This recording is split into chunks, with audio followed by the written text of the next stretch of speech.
So let's first talk about this book, Museum ABC.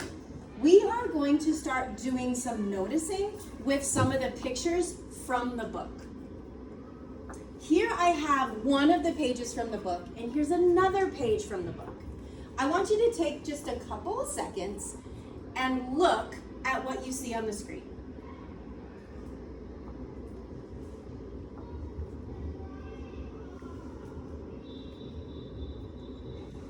What do you notice on the screen? Go ahead and raise your hand if you notice something. Only 2 people notice something? Come on, you can notice something. Yes, what do you notice? I notice lots of different pictures. Thank you. Yes.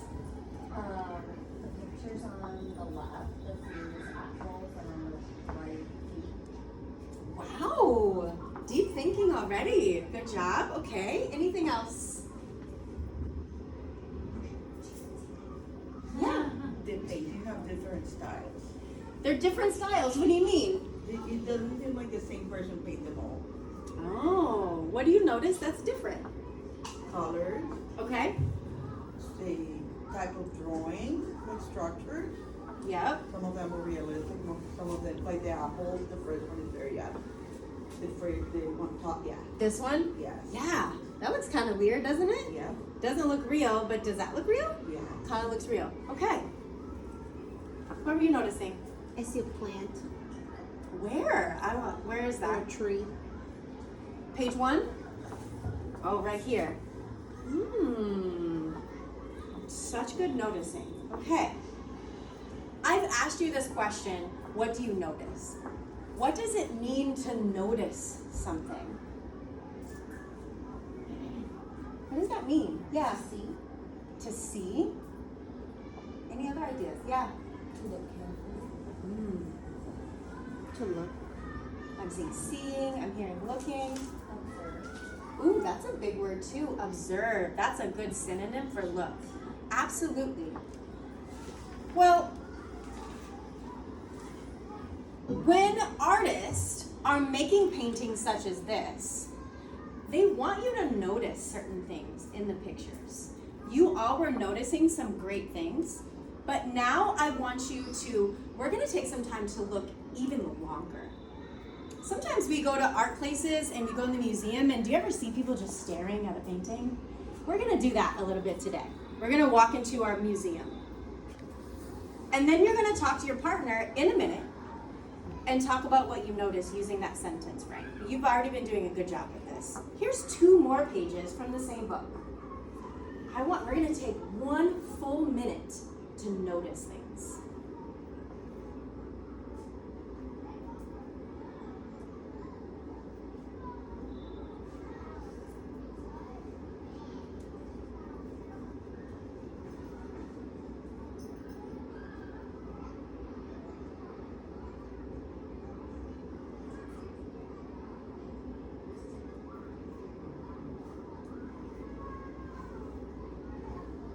Keep noticing.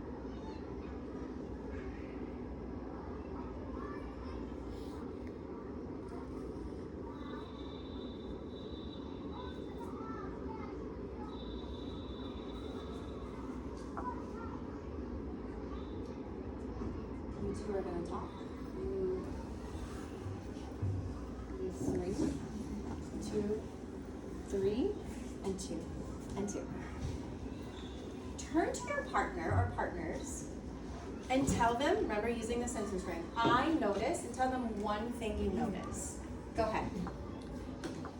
I noticed the beach. The beach? Where? Is in picture 4? Picture 4. Okay. Yeah, I guess so, because it looks sandy. The color. Okay, that's... I was looking more at picture 3. I noticed a lot of jewelry. And I noticed umbrellas. Yes. In picture 4, I think they all have umbrellas. And different types of umbrellas. Yeah. What else do you notice?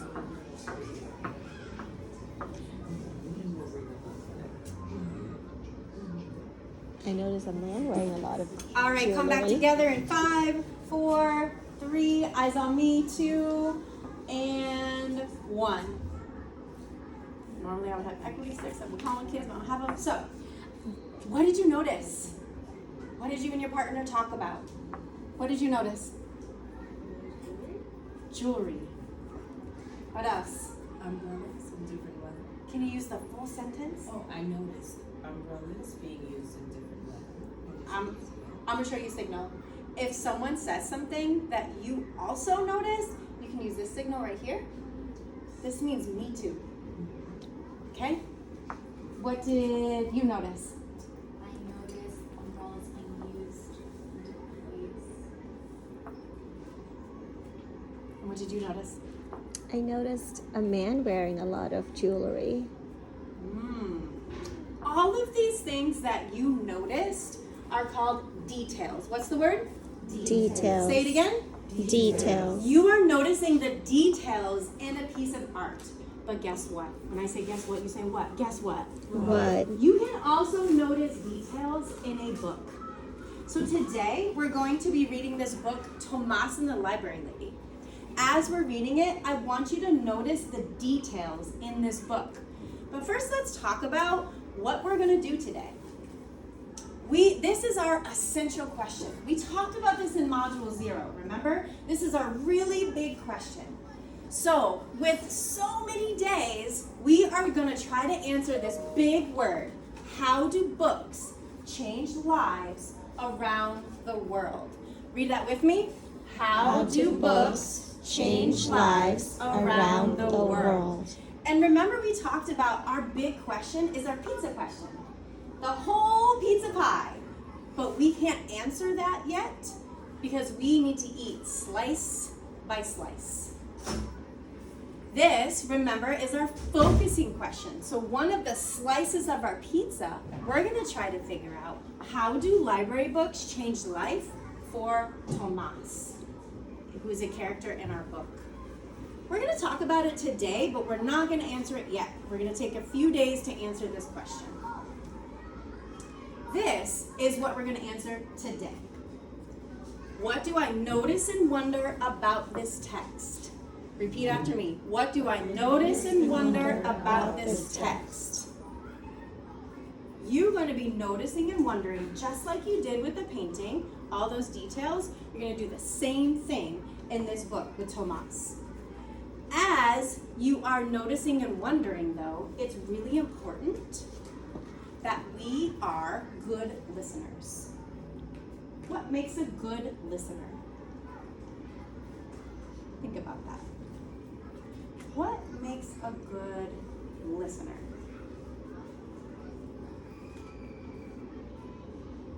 What do you think? Eye contact. Good. So when I'm reading the book, should you be looking at the floor?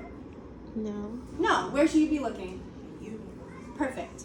Anything else you want to add to that makes a good listener? Yes? Quiet. Ooh, so if you're talking while I'm reading, can you hear the words? No, right? So we definitely want to be quiet. So I'm going to call this whole body listening. Sorry it got wet in the rain. Whole body listening we're going to work on today. And I have these two things right here. I heard that you have to have good eye contact. So that's why I have a picture of an eye. It might not look like it, but that's a picture of an ear, okay? When you're a good listener, you also have to listen with your ears. So we listen with both eyes and ears.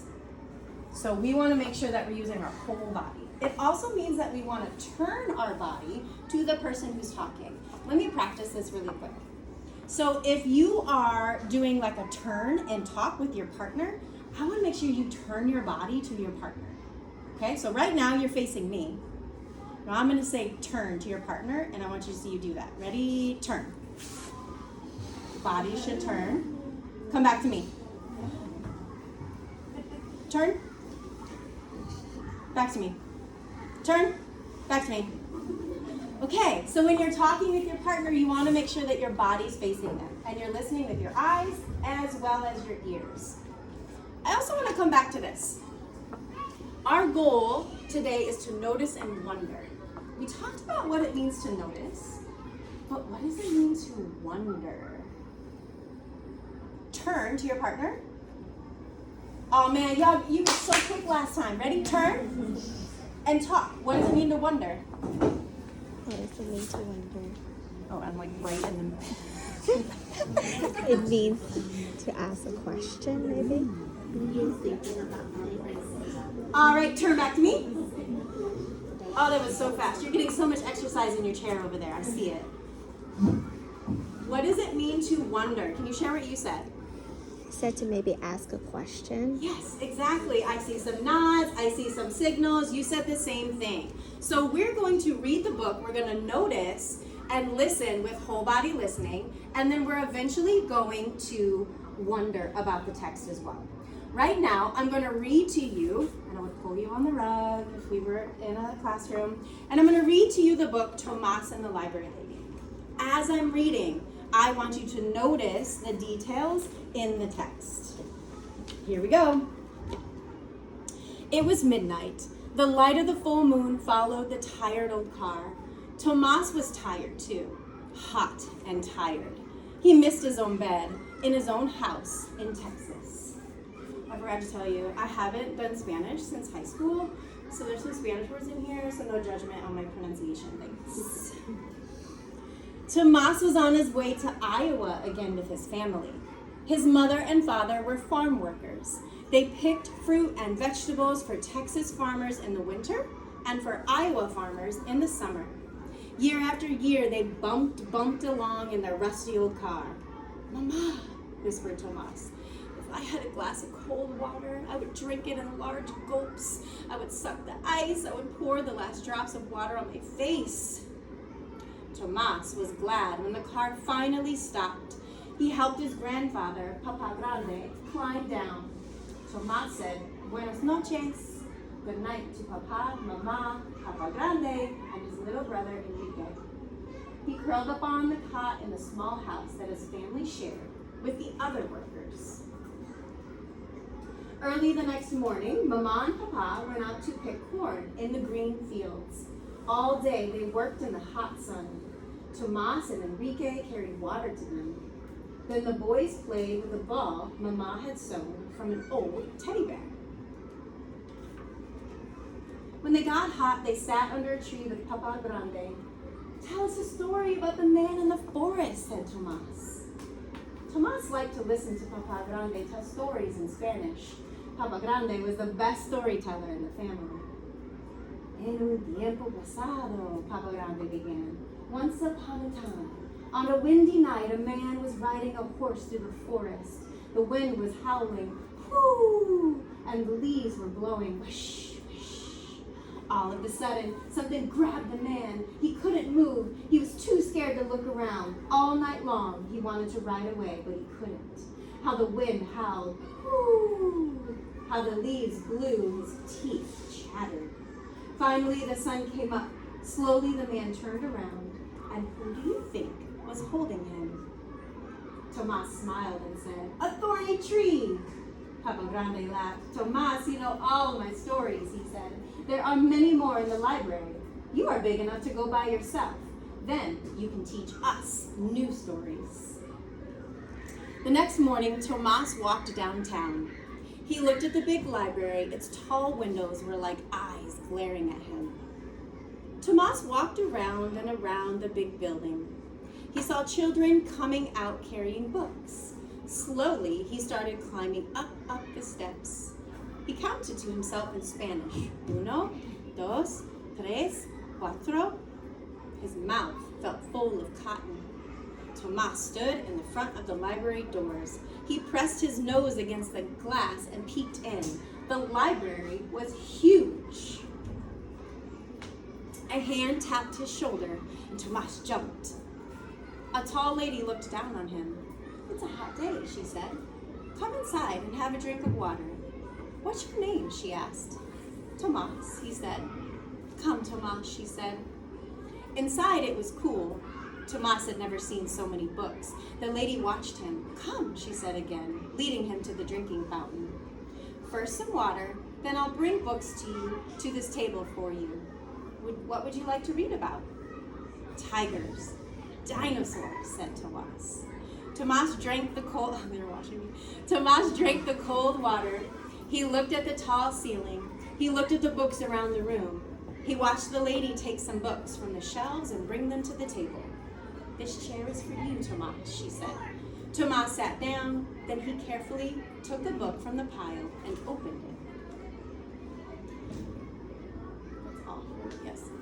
Tomas saw dinosaurs bending their long necks to lap shiny water. He heard the cries of a wild snake bird. He felt the warm neck of the dinosaur as he held on tight for a ride. Tomas forgot about the library lady. He forgot about Iowa and Texas. Tomas, said the library lady softly. Tomas looked around. The library was empty. The sun was setting. The library lady looked at Tomas for a long time. She said, Tomas, would you like to borrow 2 library books? I will check them out in my name. Tomas walked out of the library carrying his books, and he ran home eager to show the new stories to his family. Papa Grande looked at the library books.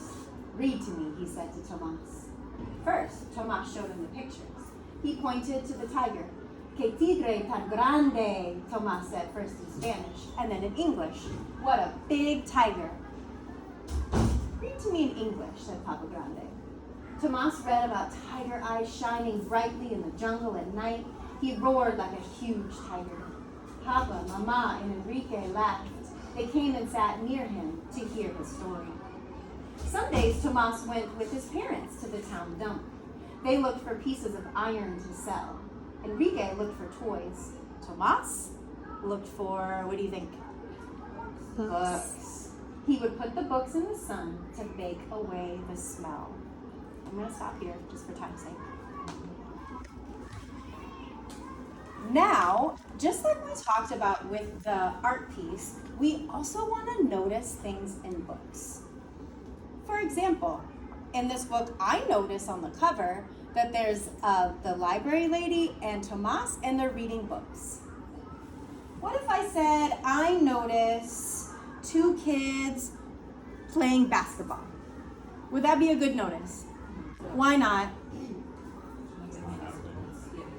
That's not there. You don't see that, right? We have to have evidence. I'd like that you use that word. That evidence has to come from our book. So I am going to flip through some pages of our book. As I'm flipping through, why is it doing that? No.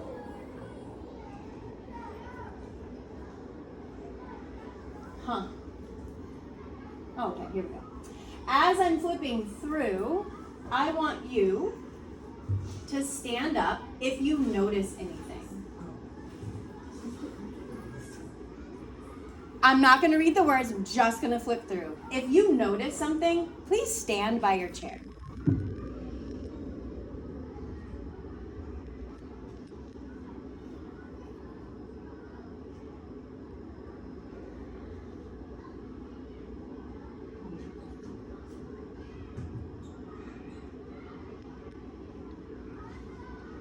No one standing? Come on, you know you noticed something.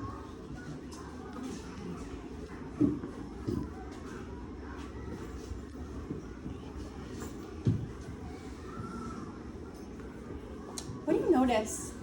I notice 3 people sitting under a tree. What did you notice? It doesn't have to be this page, any page that you saw. Oh, there's the boy in his car. What did you notice?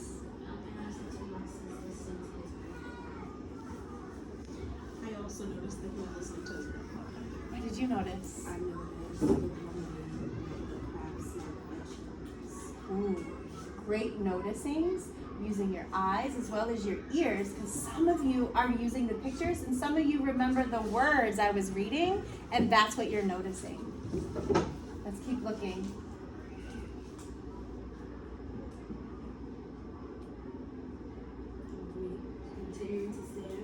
If you see something, thanks for asking clarification.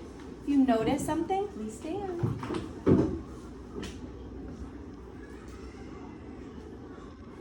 where we stopped. What did you notice? Any other pages? Yes. He was using his imagination. Ooh. What did you notice? Oh, she's not paying attention to me. What did Oh, you me? notice? It was me? Yeah. Oh, No, sorry. I noticed he was peering through the library, the closed library door. Yes. Noticing? Yeah.